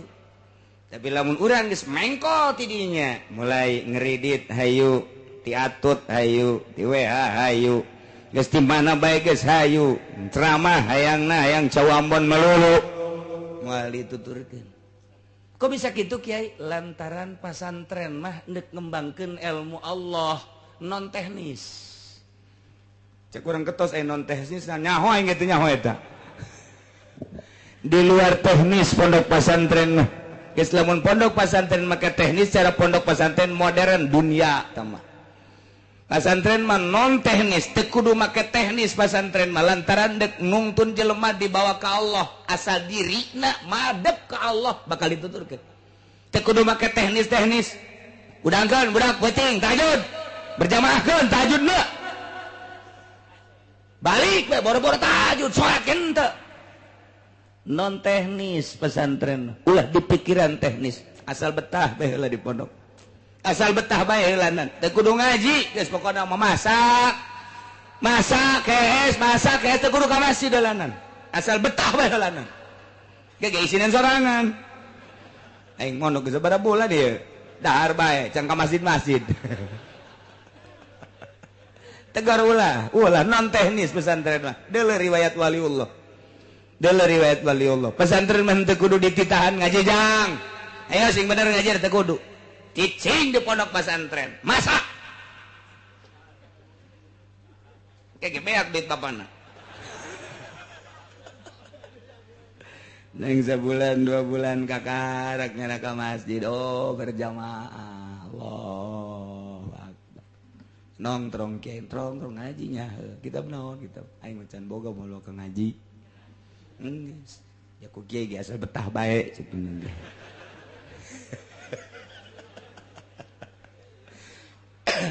aya aturan ngaji teh aya aturan sing ade ulah salah lantaran pondok pesantren mah aya anu setahun bisa ngejar 10 tahun beda ilmu Allah mah dikejar sabulan bisa mengejar pelajaran 10 tahun gitulah ya Allah lamun geus mere ilmu ka hiji santri Masya Allah eta mah make teknis-teknis gitu modern tah mah di mustaqim tah mudirun tah mah moborot pondok pesantren mati baheula lagi sok kira tiba heula lagi santri botakan kos du frustasi ke masjid kabeladi dah geus embungnya sih bau geus kos kitu kan mun babaturan saya eta tanya saya satu kumaha aing bae sapir ka Allah mah itu kudu bisa sih kerja di mall kalau paling jangan batur aing jeung sia sih gitu loknya seuh agak satu atuh bararu bentek oh masalah dahar teu puguh waktu emang santri puguh waktu atuh henteu coba bapak-bapak ibu-ibu datang ke pesantren Cilok jam sabaraha bae aya bae nu masak jam sabaraha bae aya nu masak subuh aya nu masak jam 7 aya nu masak jam 8 aya nu masak jam 10 aya nu masak jam zohor kiai ka masjid nyana masak asar batur ngaji nyana masak peuting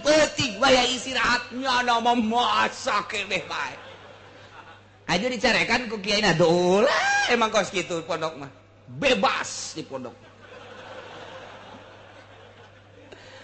itu salah cenyahoun KBG ka rahasia pasantren inget awas nu dek diturunkeun ilmu ulama wali-wali Allah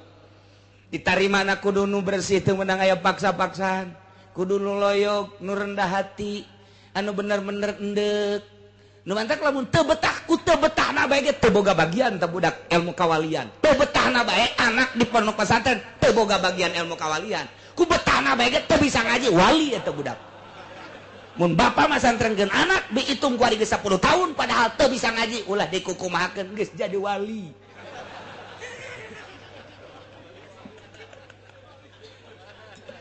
ye emang bae lain deui atuh lain deui pondok pesantren mah teu meunang aya aturan-aturan eta mah aturan-aturan ge sewaktu-waktu teu berjamaah saleter eta mah sakadar ngagiatkeun doang kiai teh salat subuh berjamaah saleter di jero hati mah biasa-biasanya supaya budak giat doang kebelah dituna geus giat batu geus henteu deui mana aya nu langgeng aturan di pondok pesantren tuh biasa bae tuh sabulan 2 bulan geus jana rada betah mulai ngaji sorogan ilaman lawan mina bina tu ambilin baruan sira mau tuh kan kita bang ngaji di pondok kos lalagaan nanti jatuh mana bayadun leng saminggu tuh ngaji ngaji tadi pohon deui ya tetep geun aing geus kitu bae pokona pondok pesantren mah setahun 2 tahun 3 tahun 4 tahun 5 tahun 6 tahun aya muludan di mana ceng sia pesantren geus kebal coba sia jadi MC tukang ngatur-ngatur teh siap padahal mah aing can bisa ieu sebenarnya ngan pantang mundur santri mah konsepna ti ditu mundur komo bab ngariung mah jadi MC ngadadak bisana santri emang dididik ku guruna titah jadi protokol henteu pendidikan protokol pendidikan MC begitu bisa nyana kebeneran deui korina jeng korina can datang hawasina aceng banyak siap nyana pan jadi kori pohara jasa pan ya beda sautak saeutik lah beres teh tuh sambutan tuan rumah aceng bae lah sambutan tuan rumah sakalian geus hagas mau balik lambat macet nyaw datang nyaw teh aceng siap diborong ku sorangan bae datang ka imam nya ngalamun bae aing sina naonan cenah santri wakos gitu emang aya nu dipetakeun ti mimina bahan-bahan ngaji doang ngaji ke metakna di imah kabeh santri mah kos kitu tidok aya coba ayeuna pipidatoan eueuh ti dituna coba kokorian eueuh ti dituna kumaha prakna bae tuh kakarak dinya mikirnya oh berarti ieu nu kapake ye di lembur teh karak nya mikir sautak saeutik deur bae geus 10 tahun diustadkeun tad kemana tad ulah marah emang kitu aduh aing naik jadi ustad ya isuk dan kemana orang nonton bola yuk siap ustad baik wah nonton bola menonton bola baik da ustad tah santri mah non teknis kajian gedeng teu meunang terus bae kiai na ngaji bae lillahi taala teu meunang marah ka santrina teh ai lain boga maksud tertentu mah kecuali boga maksud tertentu ngadidik ku cara marah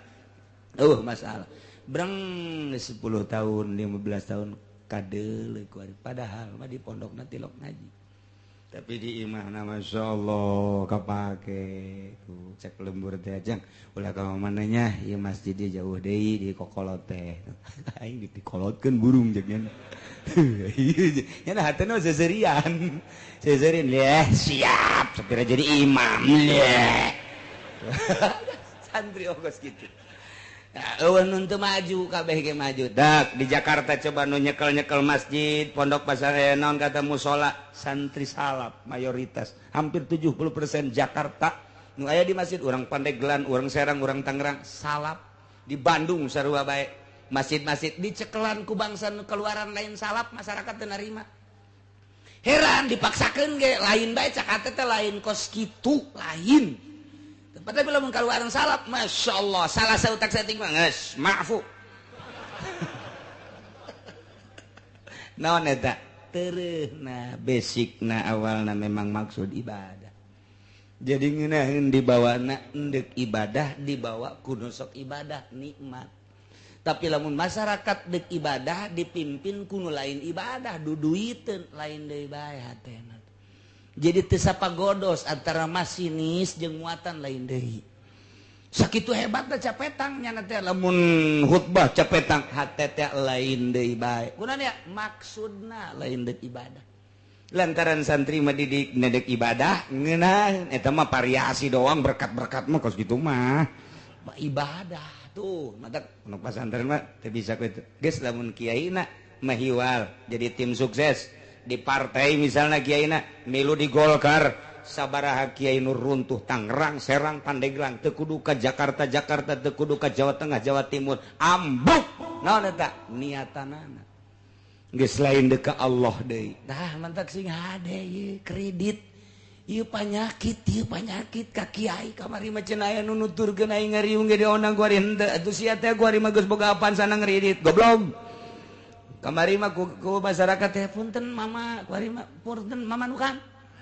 aya kanan kuari mah geus di luar nyaritakeun nah lain kiai teh mah kos kitu ngridit lain kiai teh mah nya mah jangan doana ge ini tim sukses lain kiai disatukeun mah kos kitu beda geus teh nyambung penyakit dibawa ye la yabluwannakumullahu bisyai'im minas sayd Gusti Allah teh nyoba ka ahli Mekah ka urang Arab lantaran kehidupan urang Arab teh ngabuburon dicoba ku Gusti Allah supaya ulah ngabuburon kebenaran harita teh keur ari ihram mereka Mekah wa hum muhrimuna jan selanjutna ge lain keur ihram ge ieu teh tepati bagus sabenerna mah dina kahirupan Maisha teh urusanana ngabuburon kurang bagus nu paling bagus mah tani nomor kedua dagang eta nu paling hebat mah Maisha nomor kahiji tani nomor kedua dagang geus sakitu dagang nage sing hade deui tani nage sing hade ku ayeuna mah nah ieu liya'lam Allah maksudna Allah dek nembongkeun ka nyaho Gusti Allah ge lain Allah supaya nyaho lain Allah teh dek nembongkeun ka nyaho Gusti Allah nu Gusti Allah geus apalin ilmu zuhurin supaya kanyahoan ku urang saha nu imanna mantep ka Gusti Allah jeung saha nu imanna teu mantep ka Gusti Allah bakal kanyahoan ku urang kanyaho Allah teh bakal kanyahoan ku urang mantap ilmu zuhurin ya Allah setik mayakhafu bil ghaib begitu diharamkeun titah ulah ngabuburon saat harita teh awas sing ade lamun masih kene aya anu ngarumpak larangan faman yatada ba'da zalika falahu adzabun alim sahabai jelema anu ngaliwat batas takabur berarti tina sabada dilarang ku Gusti Allah teu meunang ngabuburon ai praknyana pasta dahu terus bae nyana ngabuburon padahal mah geus dilarang ku Gusti Allah berarti nyana teh teu ngadenge kana larangan Gusti Allah ieu mah awas diancam ku Gusti Allah falahu adzabun kuari geus dilarang ku Allah ku Gusti Allah bang bunga bang haram kredit haram tapi nyana terus baik berarti tada teh pamani tada sahabai kiai pamani tada sahabai ustad pamani tada sahabai tokoh pamani tada sahabai masyarakat mukminin mukminat sahabai anu ngaliwat atas takabur berarti geus diharamkeun kredit diharamkeun buka bank terus baik cak Allah falahu adzabun siksa wae tinggal nyaritakeun siksana apakah di akhirat apa di dunia kila cek sakaol mah di akhirat siksana engke bakal dibeuleum ku Gusti Allah dikerebekeun ka neraka jahanam naudzubillah min wa kila cek sakaol mah fid dunya wal akhirah minimal jelema anu ngridit jelema anu ngadahar riba bakalna diberena hamwal hazan bingung pikiranna bingung. Nomor kedua gede beteng beteng gede lain gede beteng gede beteng mereuneuh ieu mah betengna gede beda gede beteng jeung beteng gede lain deui mun di kulon mah lamun dewetan mah nuju gede beteng di urang gede beteng reuneuh ieu mah betengna gede lain deui aya ribaan dayut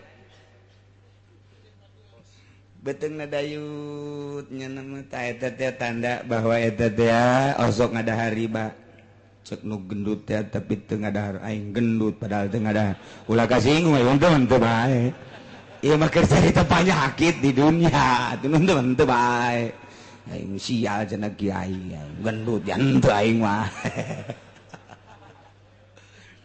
bab jelema teh ayeuna sakarakter jeung satipe jelema memang ku Gusti Allah dijieun postur tubuhna kuru bae sanajan gembul ge kuru bae teh mah aya jelema teh mun daharna gede lintuh mun daharna leutik kuru aya anu jelema teh saeutik bae daharna sanajan saeutik tapi lintuh bae beda-beda teh mah ngan ieu mah keur carita nyaritakeun falahu adzabun alim ieu nu asli nama jaga engke di akhirat geus teu samar deui ngan cek sakaol mah sarua di dunia ge bakal dibere di dunia di akhirat na jelas di dunia na hiji bakal dibere penyakit penyakit hazard penyakit syak jadi ieu bingung bae prihatin bae mang bae eta teh suuzon ke ka jelema suuzon bae coba ge kiai anu asup Golkar mah ka jelema suuzon bae kiai anu asup ulah asup Golkar pamarentah bae nyana sering jeung pamarentah bae nyana asup di jero suuzon bae ka jelema teu meunang nanaon suuzon bae mantak boro-boro jadi wali jadi solihin ge lain diganti ngaran moal lantaran suuzon coba lain lalagaan asal kiai geus bergelut mukhalid jeung pemerintah suuzon teh terus bae kasasaha ge suuzon bae lain cakula sehingga ada besi pajar cakula buka ge kitabna dina tafsir lain cakula kula mah ieu mah nyambung lidah doang ngan kadengna ti sungut kula cabok sia ku aing suuzon bae ge asal geus aya ka pemerintah bae kanu lain teh suuzon bae tapi lamun cekas kiaina waya jeung pemerintah dakwah aing mah ka pemerintah ge waya jeung pedagang dakwah aing mah waya jeung masyarakat nyana mah tilok aya suuzon-suuzonan biasa bae ka Gusti Allah nek duduhkeun ieu mah aing mah ka Gusti Allah waya nita ngazakat waya nyaritakeun teh jujur ka pamarentah teh pinarakaeun ka kabeh ge jelema kabeh ge yeuh bakal pae lempeng ngeunaheun kadengena sanajan teu nuturkeun atuh sanajan teu nuturkeun ngan kadengena mah tetep bae ngeunaheun atuh nyahoeun nya lagi kanu ngeunaheun mah masyarakat ge aya nuturkeun mah tuh henteu eta kos gitu tah lempeng Nah iya cerita falahu adzabun alim bakal disiksa famanita jelema anu nuturkeun ka Gusti Allah pasti disiksa di dieu keur carita cobaan masalah buburon kunyana dirumpak atuh puguh ku Allah dilarang kunyana dilaksanakeun takabur berarti teu nurut ka Gusti Allah pasti disiksa anak puguh ku Gusti Allah dilarang ngeridit teh terus baik motor ngeridit sepeda ngeridit imah ngeridit dahar ge ngeridit terus baik tak eta teh falahu adzabun naudzubillah min mudah-mudahan urang gabehan dibere caang hate urang dibere cekas hate urang sehingga urang narima aturan-aturan ti Gusti Allah bisa ngalaksanakeun sagabeh parentahanana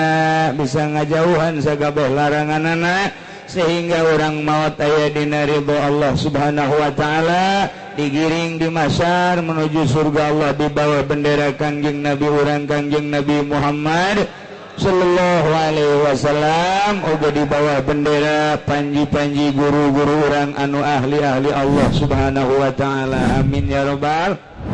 wallahu a'lam.